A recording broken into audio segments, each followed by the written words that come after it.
এটা হচ্ছে বেসিনের যে খালাদ আছে না, মানে পুরান মডেলের আর কি, ওই খালাদের গার্ড আর কি, মানে পুরান মডেলের আর কি। তো এটা খুলতে ওরা অনেক চেষ্টা করছে, 1 ঘন্টা যাওয়ার চেষ্টা করছে, আমার বছর 1 ঘন্টা যাওয়ার চেষ্টা করছে, পারে নাই। পরে মানে আমি আশা করছি দেখতো পুরোটা চেঞ্জ করা লাগবে, এগুলো পুরান মডেল এগুলো, ঠিক আছে, তুই পাবি না এগুলো। আমার বছর দেখ তুই আমার জন্য ঠিক করে দেয়, ঠিক আছে। তো আমি বলছে যে তুই নতুন খালাদ লাগে, মানে এত টাকা লাগতে পারে, ঠিক আছে, মানে আমার বছর নতুন লাগে কয় টাকা যাবে, তো আমি বলছি এত টাকা যাইতে পারে।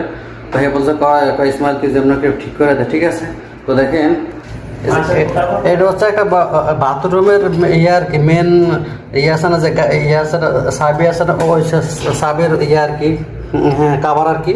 তো যাই হোক দোকান থেকে আমি দোকানদারে ফোন দিতে বলছে যে এরকম একটা দিতে বলে খালাদের, বা দোকানদার এরকম একটা দিচ্ছে, নতুন লাগাই দিচ্ছে, ঠিক আছে। তো এখন এটা হচ্ছে নতুন লাগাই দিলাম আর কি, এইভাবে লাগাই দিচ্ছে। এটা হচ্ছে অন্য অর্ডার আর কি, মানে এটার সাথে এটা আসা আর কি। তো এটা যেহেতু মানে নষ্ট হয়ে গেছে, মানে কায়টা খোলা লাগছে, এটা দেখেন যে আমি কায়টা তারপর খুল করছি আর কি। তো খোলার পরে তারপর এটা নতুন লাগাই দিচ্ছে আর কি, ঠিক আছে, মানে নতুন গাল্প লাগাই দিয়েছে আর কি। তো বেশি টাকা খরচ হয় না, মানে বলছে দেখা আমার টাকা না, তো এটা যেমন ঠিক করে দেয়, ঠিক আছে, অল্প টাকার ভিতরে। তো আমি এখন এটা মানে লাগাই দিলাম আর কি এইভাবে।